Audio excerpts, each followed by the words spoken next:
안녕하세요. 오늘은 2022년 9월 29일 목요일 아침입니다. 저는 넷박교회와 놀스베이 교회를 섬기는 정순옥이라고 합니다. 먼저 기도드리고 오늘 교과 내용을 살펴보도록 하겠습니다. 기도하겠습니다. 하늘에 계신 저희들의 아버지, 오늘 이 시간에 우리의 마음속에 주의 영이 하감하여 주시옵소서. 그러므로 말미암아 이 시간 우리가 하나님 말씀을 밝게 깨달아 알게 하여 주시고, 또한 그것이 우리의 삶 속에 적용되게 하여 주시고, 우리가 이 땅에서 정말 하나님과 동행하는 큰 축복을 누릴 수 있도록 주여 축복하여 주시옵소서. 하나님, 성경을 통하여서 우리에게 전과 후의 모든 진리의 말씀을, 예언의 말씀을 보여주셨사오니 아버지, 우리가 정말 안개 속을 거니는 것처럼 살지 아니하고 말씀 안에서는 정말 밝은 빛 안에서 살 수 있도록 주여 도와주시옵소서. 그래서 비록 우리의 삶이 어둡고 안개 속을 거니는 것처럼 느껴질지라도 하나님의 예언의 말씀을 통하여서, 하나님의 약속을 통하여서 담대히 나갈 수 있는 저희들 되게 도와주시옵소서. 이 시간 우리와 함께 하심을 감사드리오며 거룩하신 예수님의 이름으로 기도드렸습니다. 아멘. 예, 감사합니다. 오늘은 2022년 제4기 제1과 완벽한 우주에서의 반역 5번째 시간입니다.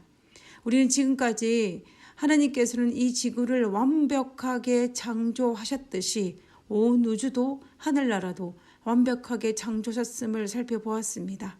하나님께서는 특별히 우리와 깊은 사랑의 관계를 위해서 비록 큰 위험 부담은 있었지만 사랑의 관계를 위해서 자유의지를 허락하셨다라는 사실을 알 수 있었습니다.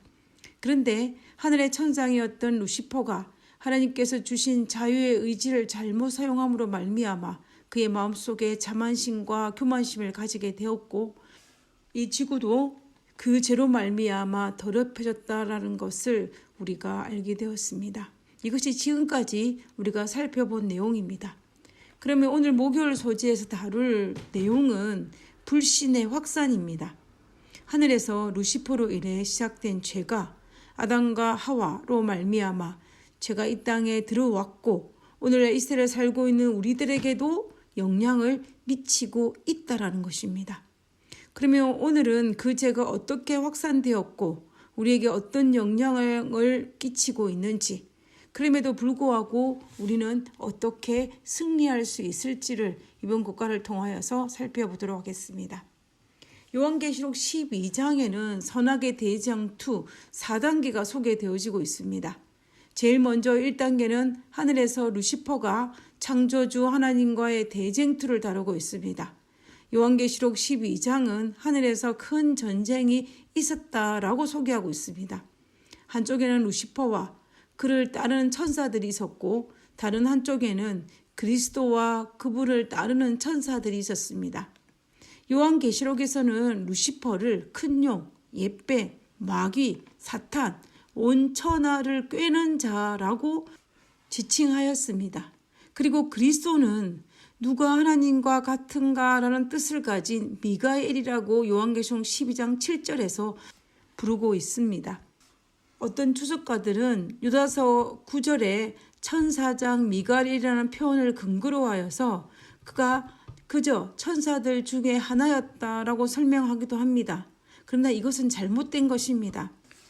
다니엘 2장 34절과 45절에 보면은 사람의 손으로 깎이지 않은 돌, 그리고 다니엘 7장 13절에는 인자, 그리고 다니엘 8장 11절과 25절에는 군대의 주제와 왕의 왕이라고 소개하고 있습니다.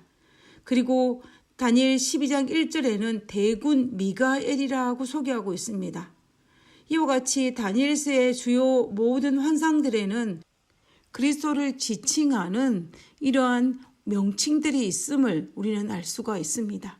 그러므로 여호와의 사자가 여호와 자신인 것처럼 미가엘은 거룩하신 분 자신임을, 그리스도임을 우리는 충분히 알 수가 있는 것입니다.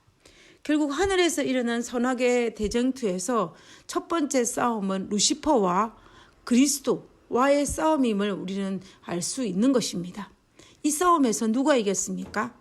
우리는 이번 주에 살펴본 것처럼 루시퍼는 패배하였고 자신의 추종자 하늘의 3분의 1 천사들은 하늘에서 쫓겨났습니다.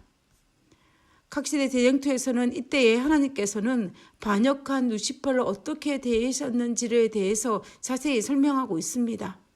자비심 많은 하나님께서는 루시퍼에 대하여 오래 참으셨다. 하나님께서는 그가 처음에 불만의 정신에 빠졌을 때, 심지어 그가 충성된 천사들 앞에서 거짓 주장을 하였을 때까지도 그를 그 높은 지위에 쫓아내지 아니하셨다. 하나님께서는 그를 오랫동안 하늘에 머물러 있게 하셨다. 회개하고 순종하기만 하면 용서받을 수 있다고 되풀이해서 말해 주셨다. 하나님께서는 오래 참으심으로 루시퍼에게 호소하셨다라는 것입니다.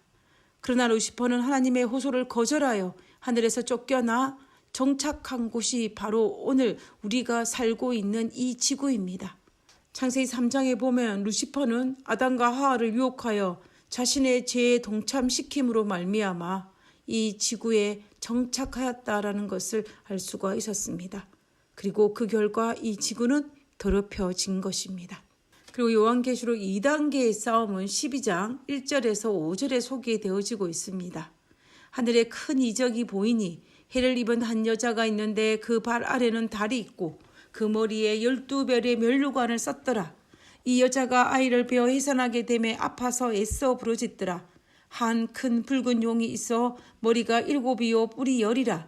용이 해산하는 여자 앞에서 그가 해산하면 그 아이를 삼키고자 하더니 여자가 아들을 낳으니 이는 장차 철장으로 만국을 다스릴 남자라.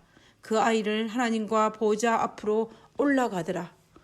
오늘 우리가 요한계시록에 있는 부분을 자세히 살펴볼 시간은 없지만 이 2단계의 싸움을 간단히 정리하면 이 땅에 초림하신 예수님과 사탄과의 전쟁을 묘사하고 있는 부분입니다. 이 전쟁에서도 예수님은 죄를 짓지 아니하시고 우리를 위해 온전한 제물이 되심으로 사탄은 실패하였습니다. 패배하였습니다. 사탄은 어떻게 하여서라도 예수님을 죄짓게 하기 위해 발부동을 쳤지만 예수님은 말씀으로 승리하셨습니다. 2단계 싸움도 1단계 싸움과 마찬가지로 루시퍼는 패배하였고 하나님은 승리하셨습니다. 그 다음에 세 번째 단계입니다. 요한계시록 12장 6절부터 14절에 소개하고 있습니다. 중요한 부분만 읽어보도록 하겠습니다. 그 여자가 광야로 도망하매 거기서 1260일 동안 저를 양육하기 위하여 하나님이 예비하신 곳에 있더라. 여기 자기가 땅으로 내어 쫓긴 것을 보고 남자를 낳은 여자를 핍박하는지라. 그 여자가 큰 독수리의 2날개를 받아 광야 자기 곳으로 날아가 거기서 그 뱀의 낯을 피하여 한때와 두때와 반때를 양육받으매. 이 세 번째 단계의 싸움을 정리를 해보면요. 예수님께서 부활 성천하신 이후에 사탄의 공격의 대상은 이제 하나님의 교회였습니다. 사탄은 예수님을 공격하려고 하였지만 예수님은 이미 성천하셨기 때문에 그 대상이 교회로 바뀐 것입니다. 사탄은 할 수만 있으면 하나님의 교회를 핍박하기 위해서 애를 썼고 그 결과 수많은 순교자들이 나타났으며 중세 암흑시대를 통하여 진리가 거의 사라질 위기에 처해지기도 하였습니다. 그러나 그 끝의 결과는 어땠습니까? 왈데인스인들을 통해서 종교개혁을 통해서 청교도인들을 통해서 하나님의 진리는 사라지지 아니하였고 오히려 더 큰 빛으로 온 세상에 전파되었습니다. 세 번째 전쟁 역시 사탄의 패배로 끝나고 말았습니다. 그러면 마지막 선악의 대쟁투의 네 번째는 요한계시록 12장 17절에 소개하고 있습니다. 왕이 여자에게 분노하여 돌아가서 그 여자의 남은 자손 곧 하나님의 계명을 지키며 예수의 증거를 가진 자들로 더불어 싸우려고 바다 모래 위에 섰더라. 네 단계의 싸움을 간단히 설명하면 사탄은 예수님의 재림 직전에 마지막 공격의 대상은 여자의 남은 자손 곧 하나님의 계명과 예수의 증거를 가진 남은 자손에게 집중 공격합니다. 지금 우리가 살고 있는 이 시대가 바로 그 시대입니다. 용이, 사탄이, 루시퍼가 남은 자손과 싸우려고 바다 모래에 서 있는 그 예언의 그 시기가 바로 오늘 우리가 살아가고 있는 이 시기라는 것입니다. 루시퍼는 우리가 하나님의 남은 자손으로 그의 사명을 감당치 못하게 하고 우리의 신앙을 지키지 못하게 하기 위해서 여러 가지 일들을 동원할 것입니다. 그러나 두려워할 필요는 없습니다. 선악의 대쟁투에서 루시퍼는 단 한 번도 승리한 적이 없습니다. 반면에 하나님께서는 단 한 번도 패배한 적이 없습니다. 이것은 요한계시록의 예언이었고 성취된 예언입니다. 이것은 하나님의 말씀입니다. 그러므로 이 사실에 대해서 우리는 전혀 의심할 필요가 없다라는 것입니다. 이것은 이미 2단계의 싸움에서 예수님께서 십자가에 달려 돌아가심으로 말미암아 결정난 것입니다. 중요한 것은 우리가 하나님 편에 속함으로 승리자의 대열에 들어갈 것인지 아니면 사탄의 편에 속함으로 패배자의 대열에 들어갈 것인지만 남았습니다. 여러분은 승자가 되기를 원하십니까? 아니면 패자가 되기를 원하십니까?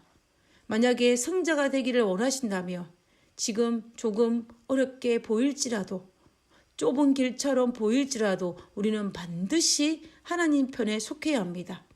이것은 1.1획도 틀림없었던 하나님의 말씀이요 성경의 말씀입니다. 그러므로 우리는 이 부분에 대해서 결단코 의심치 말아야 할 것입니다. 비록 루시퍼의 죄가 불신이 이 지구에 확산되어 가는 과정 속에 살아가고 있지만 우리는 결단코 사탄의 유혹에 넘어가지 말고 말씀에 의지하여 하나님의 성품에 의지하여 하나님 편에 속한 진정한 승자의 대열에 들어가기 되기를 간절히 바라면서 오늘 교과 말씀을 마치고자 합니다. 기도하고 마치겠습니다. 하나님께서 허락하신 회개의 기회를 거절한 루시퍼의 운명이 저의 운명이 되지 않기를 바랍니다. 하나님께서 저의 죄를 보여주시며 회개하라고 호소하실 때 있는 그대로 하나님 앞에 나와 진심으로 아뢰고 용서를 경험하게 해 주시옵소서.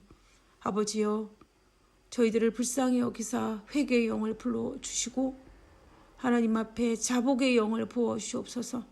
그래서 하나님 정말 고된 백성처럼 살지 아니하고 하나님 앞에 겸손한 백성으로서 진심 어린 회개를 하는 그러한 백성으로 살 수 있도록 주여 도와주시옵소서.